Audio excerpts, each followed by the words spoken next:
Buenas tardes a todos. Quiero aclarar primero que, como es lógico, en una carrera muy larga que tuve yo con este asunto de la neurociencia, tenía varios temas.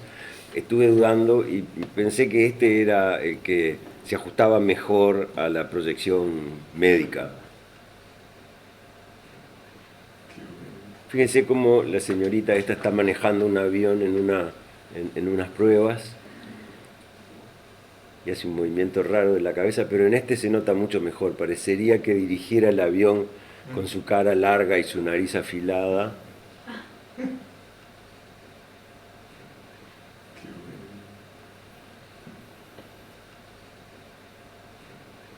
Para entrar en el tema y mostrarle algunas de las cosas que yo hice en estos asuntos,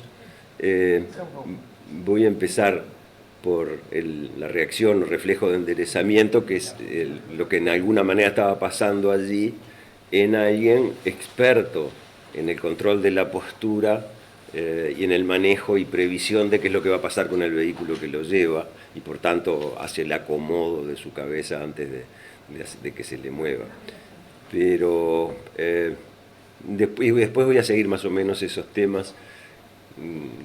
Trabajé en dos grandes de esos, que son la compensación post-lesión en la reacción de enderezamiento, y después el código neural en los aferentes vestibulares, que eso es un poquitito más como, a lo mejor un poquito raro, pero trataré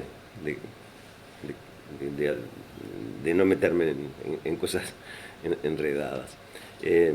Este asunto del reflejo de enderezamiento, con esto empieza prácticamente la historia del control postural y y el conocimiento del sistema sensorial vestibular, que por eso algunos de los que se dedican a este tema le llaman el sexto sentido, porque vino a hacerse conocer mucho después de los otros. Es decir, todos sabía hacía muchísimos años que veíamos y que oíamos y que teníamos tacto, pero que teníamos sensaciones, percepciones de la posición en el espacio no se conocía.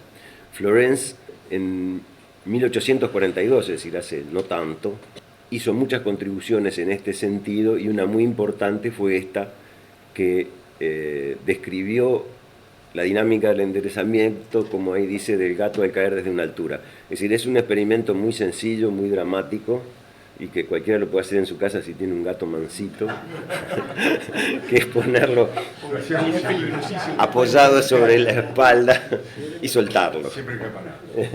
Y cae parado. Pero nosotros estamos acostumbrados a eso, y nosotros caemos más o menos protegidos si nos caemos. Pero uno siempre tiene la impresión de que se atajó con las manos, que eso fue el control que hizo. Pero si ustedes pueden ver en la fotografía cómo el gato ya está cayendo, así que tiene la cabeza y todo, digamos, como yendo hacia... Pero lo primero que endereza es la cabeza. Lo primero que endereza es la cabeza, después endereza el cuerpo respecto de la cabeza, y después recién acomoda las patas como para caer sobre las patas en la posición que le conviene. Es interesante que esto se hizo en 1842, y lo interesante es que Florence, además de estos experimentos, otros que hizo fueron de correlación anátomo-clínica entre lesiones cerebrales y consecuencias clínicas, y por eso mucha gente lo considera el padre de la frenología, que hoy día se estudia con la imagen, y especialmente hoy día con la resonancia magnética funcional. Quería hacer una comparación también histórica con esta fotografía, que es la primera fotografía de la que hay registro, que fue obtenida por Louis Daguerre, que por eso las primeras fotografías de la gente cuando se prestaba hacían los daguerrotipos. Y esta es de 1838, es decir, 4 años antes que la anterior. Y fíjense, es la esquina, no se ve la parte de abajo, pero en la del café. No, esta es el Boulevard du Temple, llegando a la Place de la République. Y fíjense que es como a mediodía, no mediodía porque hay las sombras de los árboles, están un poquito anchas, Pero fíjense que la única persona que se ve allí es una persona que está parada y le está lustrando los zapatos. Seguramente algunas de esas manchas que están por ahí eran cosas que se movían porque la exposición era de 25 minutos. Entonces las cosas que se movían no salían en la foto. Como idea, está en la esquina, más o menos en esta época. Y de esto quería llamar la atención, entonces, cómo con solo 4 años de diferencia obtuvo datos sobre esto. No es esta foto, obviamente, porque esta foto necesita una fotografía rápida, es decir, un film mucho más rápido. Pero bueno, él logró verlo entre los ojos y las fotos que fue sacando, y fue 4 años después.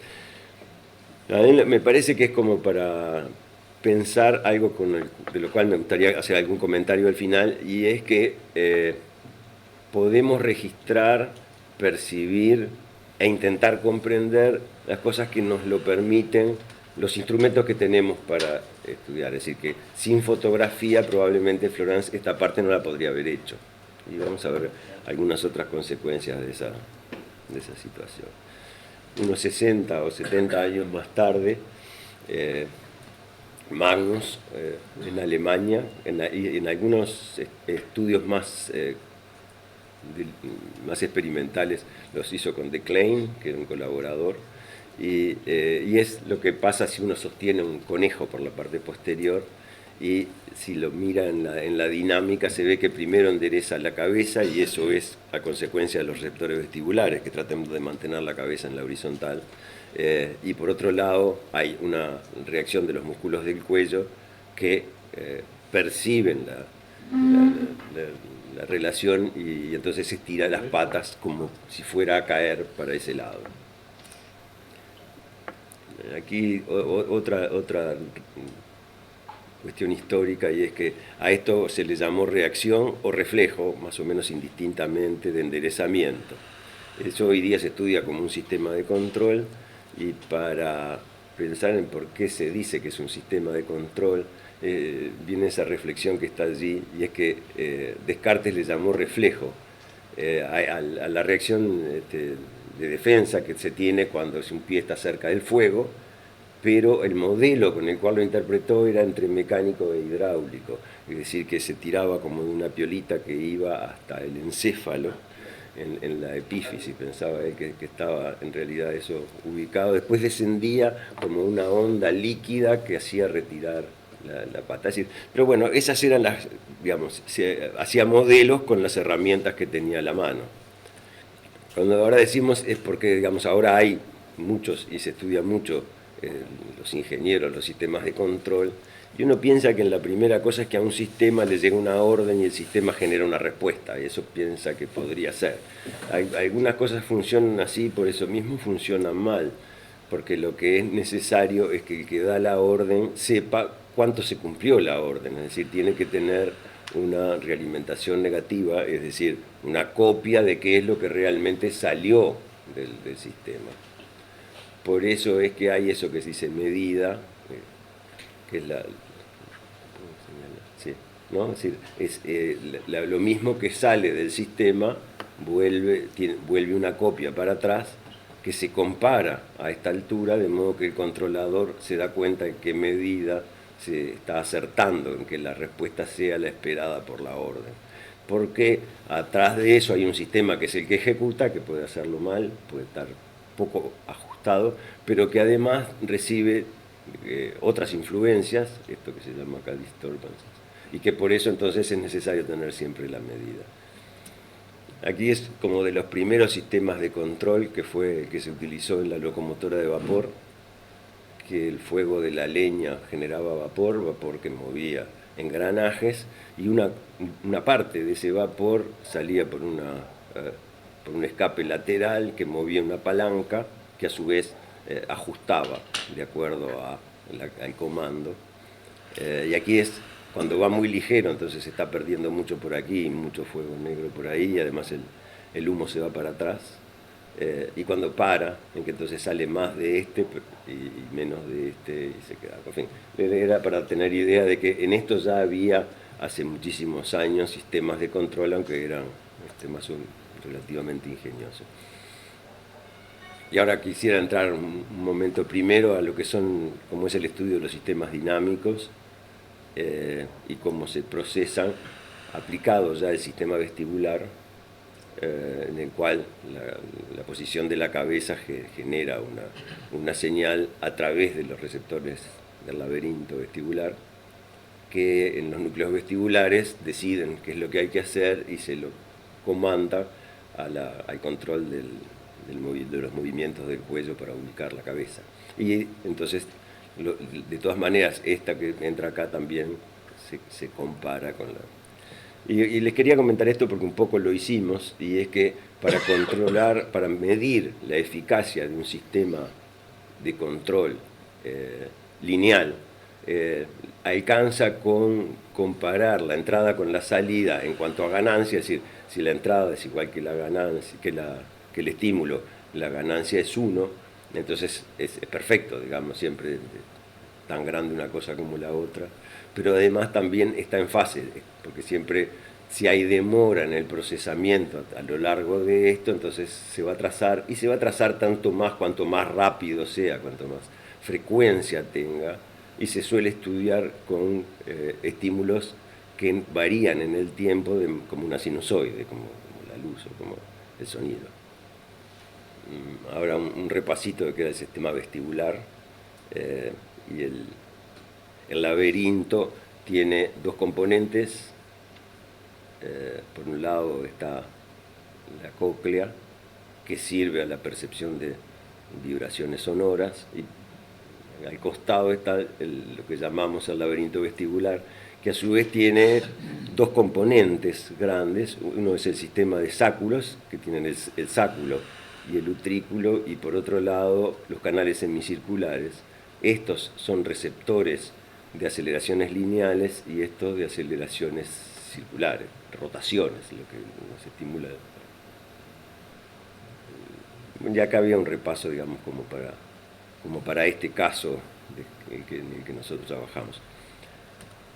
Ahora les muestro, bueno, de vuelta este asunto, y para aclarar que medir con precisión estos movimientos, fíjense cuán distinto, rápido y eficaz es el de la muchacha que el del señor Narigón, porque casi que no se nota ella cómo hace la rotación de la cabeza, en cambio en este se nota muy bien.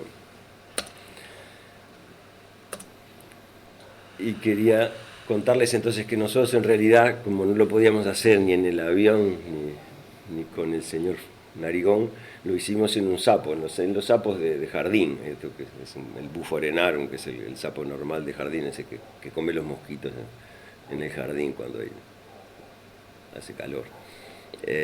Aquí lo que hicimos nosotros justamente fue apoyar al sapo en una plataforma horizontal, en principio, que la inclinábamos alrededor del eje, y que entonces teníamos un estímulo, que es lo que se muestra arriba acá. Es decir, si la plataforma está acá, el estímulo es 0, si la plataforma está acá, el estímulo es más o menos 30 grados, digamos, rotado no quiero ir a eso todavía.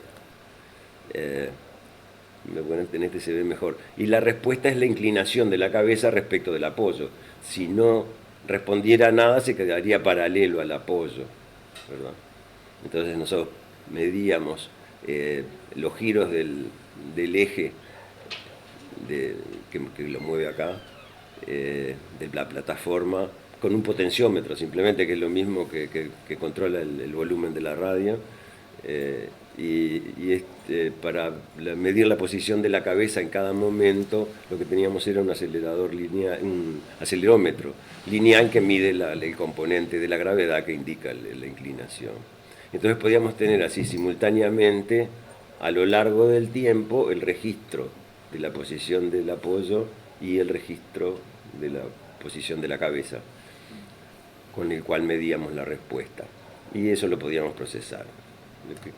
Quería comentarles que en realidad lo que está sucediendo es que en el laberinto se genera esa señal que viene a los núcleos vestibulares, descienden vías vestibulares que comandan, por un lado, la musculatura del cuello, también de las patas anteriores en los cuadrúpedos y las patas posteriores, y además hacia los centros oculomotores para controlar el movimiento de los ojos, que también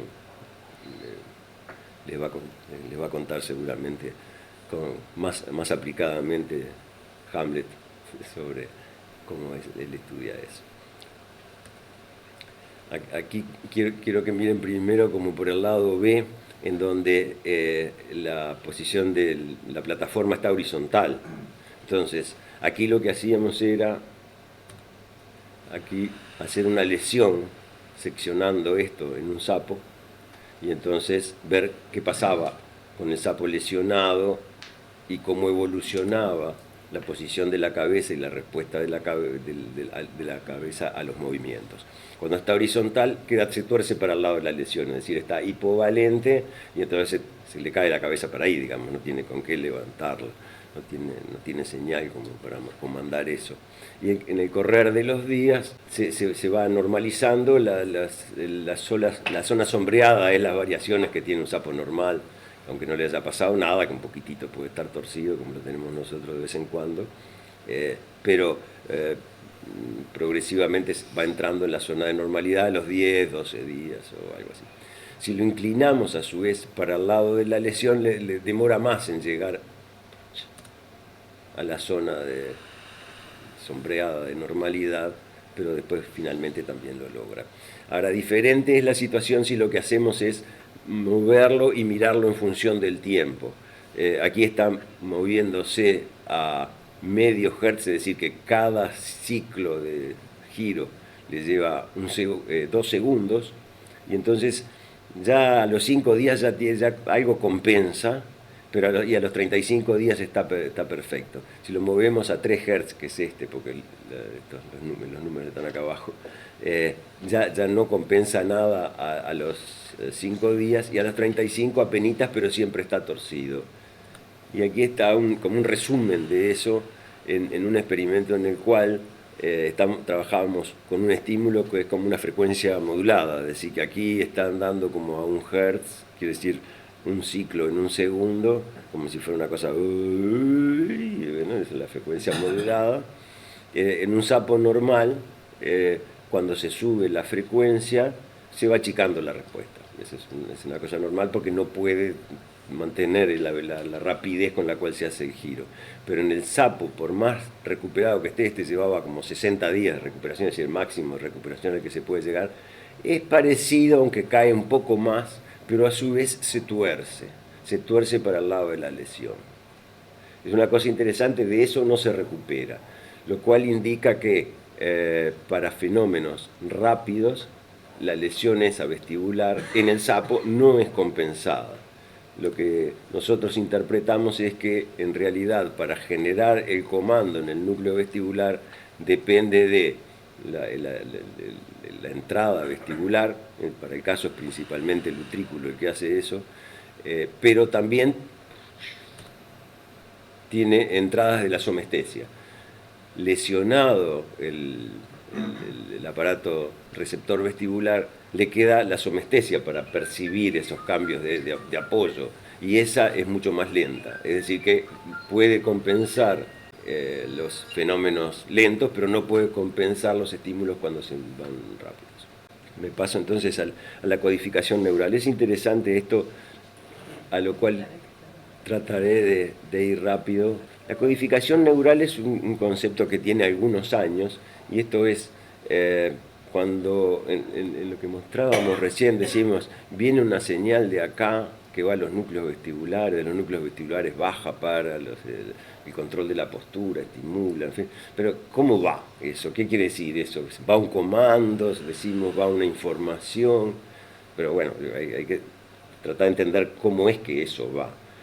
Nosotros tenemos idea que va en potenciales de acción que corren por las fibras nerviosas, pero no puede ir ni potenciales de acción más grandes, ni pueden ir más rápido. Cada uno va como puede ir por la fibra que le toca. Entonces tiene que haber un código, y a eso es lo que el estudio de los códigos en las comunicaciones dentro de distintos componentes del sistema nervioso es lo que se estudia con ese nombre de codificación neural.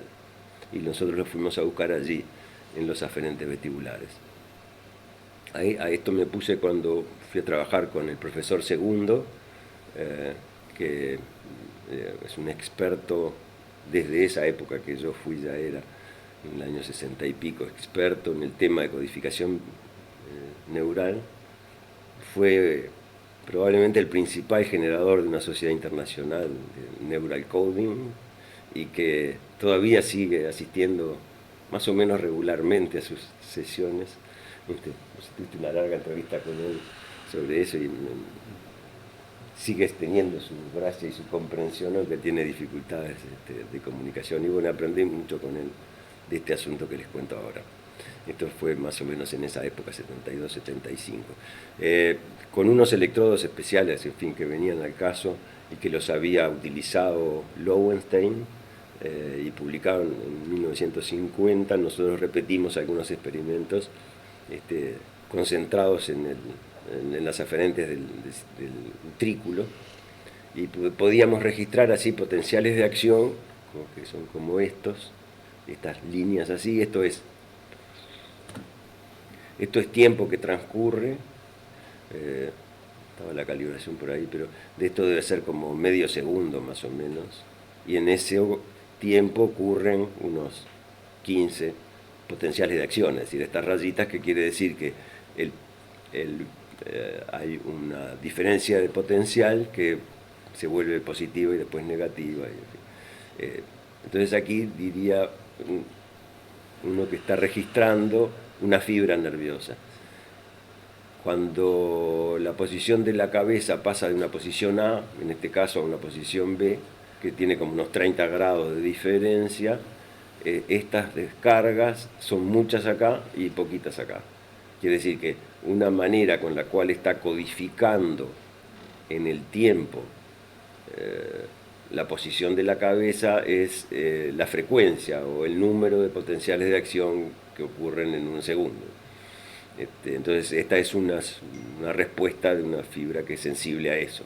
Pero aquí hay otras cosas que son parecidas, pero más grandes. Esto quiere decir que el filete ese que yo había pescado en realidad tenía por lo menos dos fibras, y dos fibras que eran sensibles a esto, de modo tal que había una que descarga mucho en una posición y poco en la otra, y había otra que la veo como más grande, como que tuviera un potencial de acción más grande, y que descarga solo durante el transitorio. Mientras se mueve de un lado para el otro, descarga, pero cuando está quieto no descarga. Esto ya, digamos, da una idea como de código. O hay uno que está avisando por la frecuencia con la que descarga, estoy en una posición, estoy en otra, y el otro está avisando, se está moviendo. Digamos, ahí sacamos como una idea, aunque es más complicado que eso.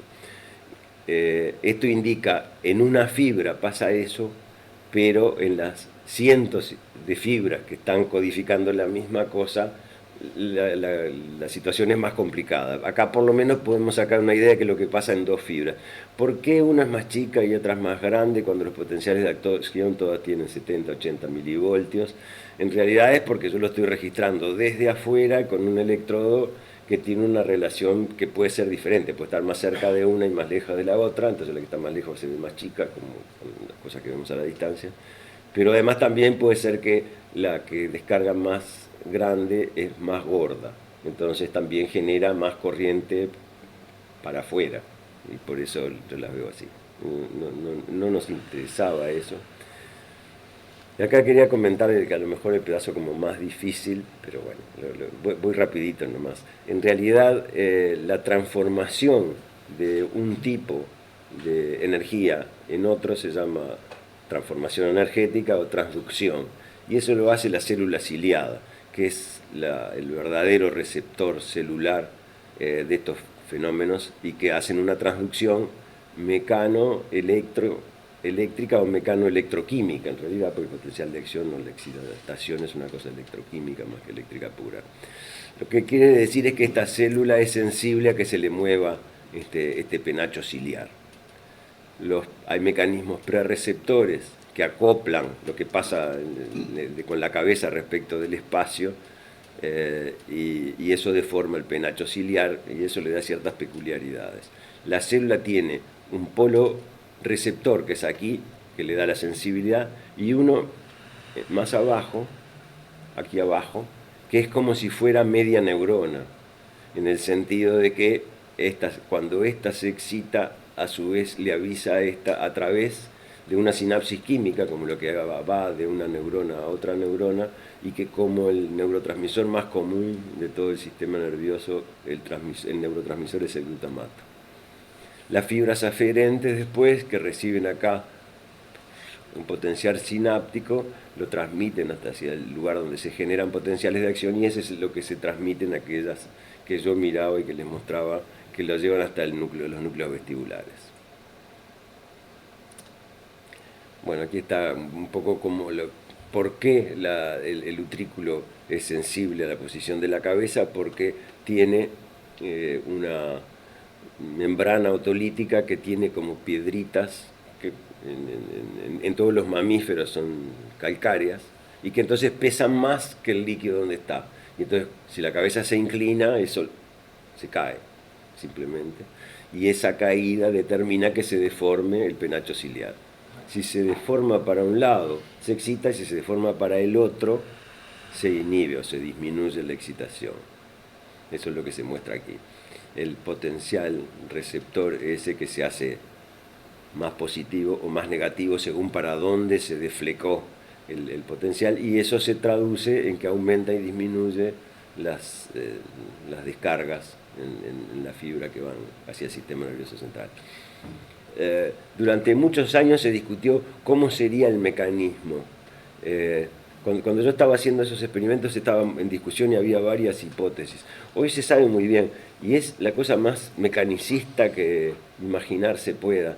El mejor modelo que se acepta hoy día es que en la parte, en la cúspide, en el vértice de las cilias estas, hay como un resorte que lo une a la siguiente. Cuando están cerca, el resorte está así. Cuando se aleja una de la otra, entonces el resorte se estira y levanta una tapita, es decir, deforma una molécula que al ser deformada genera un cambio de permeabilidad a los iones, y entra sobre todo potasio y calcio, y eso es lo que depolariza. Lo cual parece rarísimo, porque parece como pues una cosa así, como que alguien le levanta la tapita y por eso entran más piedritas o más arena. Bueno, aparentemente es tan así como es. Antes decían es una deformación que altera, pero no, es una tapita. Bueno, aquí es una idea de que los registros que hicimos y qué es lo que encontramos. Una es aquello, pero además ahora les quiero mostrar que para poder saber cómo es esto, en realidad uno lo que hace es toma un periodo de tiempo, que es como esta rayita azul, esto será medio segundo, porque acá estaba calibrado, esto era un segundo, entonces de modo que esto es más o menos medio segundo, y cuentas cuántas hay acá, y entonces pone un puntito en este momento.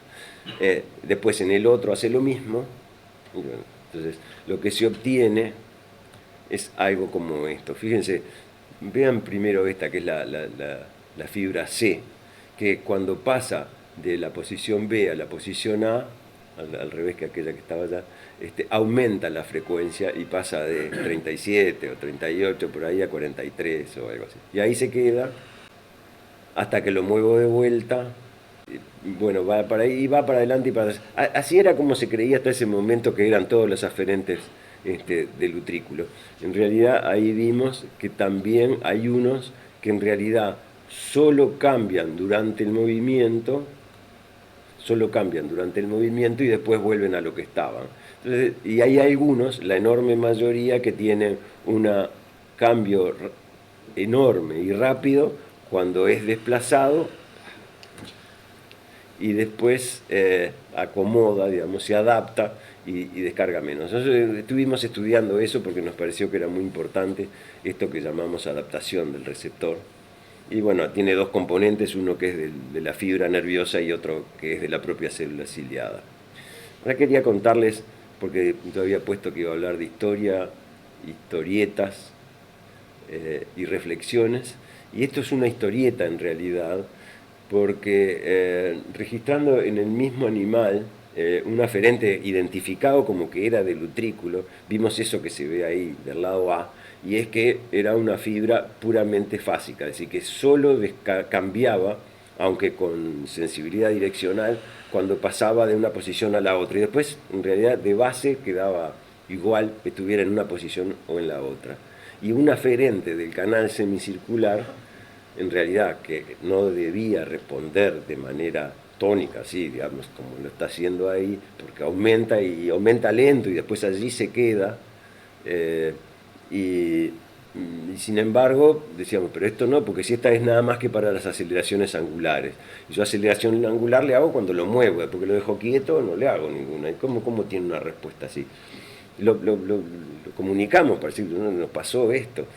Unos años después, Jay Goldberg lo registró en conejos y dijo que seguramente nos habíamos equivocado porque teníamos la cápsula vestibular abierta para poder poner el electrodo que nosotros poníamos, y él lo hacía de una manera de cerrar la cápsula, y entonces eso no aparecía. Entonces, digo, esa es la historieta que me da hasta vergüenza haberlo publicado, pero sin embargo es ilustrativo para entender el vértigo postural benigno, del cual Hamleto seguramente se lo va a contar, a lo mejor mucho mejor. ¿Y esto lo vas a contar, Hamlet? No. Pero bueno, es un vértigo que es bastante común y bastante benigno, y es que cuando alguna de las piedritas del otolito caen hacia la membrana del canal semicircular, les hace pasar esto, es decir, es en una alteración de la situación, porque el receptor es siempre igual, todo depende de qué es lo que pase ahí entre la endolinfa y sus membranas. Entonces ahora, para terminar, repaso esto que percibimos y podemos entender lo que podemos, de acuerdo a las herramientas que tengamos, a los experimentos que cuán bien nos hayan salido, a las tecnologías experimentales que tengamos disponibles. Por eso es razonable pensar que en el avance del conocimiento es razonable la parsimonia, es decir, nos quedamos con lo que entendemos por ahora hasta que haya algo convincente que nos haga cambiar, pero la importancia del riesgo para poder cambiar y no seguir siempre estancados en los mismos conocimientos. Y a propósito quiero mencionarles una publicación reciente de Eve Marder, que es una profesora muy distinguida de Massachusetts, de Brandeis University, que publicó ahora recientemente a propósito de la enorme cantidad de datos que nos están llegando hoy día en todas las áreas de la biología. Esta se refiere a la neurociencia porque ella trabaja en eso. Y dice eso que está ahí: entender el funcionamiento requiere un balance delicado entre apreciar la enormidad de detalles biológicos, que es el valor de la enormidad de detalles biológicos que tenemos disponibles, y la habilidad de ver los principios generales más allá de los detalles. Porque si uno ve cantidad de datos, entonces, si uno se hace una teoría con cada detalle, es probable que pasemos hablando pavadas. Y dice, a medida que las innovaciones tecnológicas aumentan enormemente, la cantidad de datos que obtenemos se vuelve paradójicamente más importante la intuición para analizar y manejar todos estos datos. En el artículo, que es bastante largo, se refiere al problema de que vemos los datos cuando son así por millones, filtrados por programas de procesamiento que de alguna manera suponen algunas cosas. Entonces, si no tenemos muy claro cuáles son los supuestos involucrados en el procesamiento de datos, podemos ver las cosas de manera distinta según el programa con el cual las procesemos. Y que a veces los que miran los datos no dominan tanto todos esos. Es muy interesante. Y como esperanzador, existe una facilidad internacional de neuroinformática, y el director internacional de esa facilidad dictó una conferencia en la Facultad de Ingeniería invitando y promoviendo la inclusión de científicos uruguayos en una red de neuroinformática, y que pretende unir justamente, digamos, enfrentar los desafíos esos que estaban planteados por Ed Marder en el anterior. El señor Son Gil estuvo la semana pasada aquí. Gracias.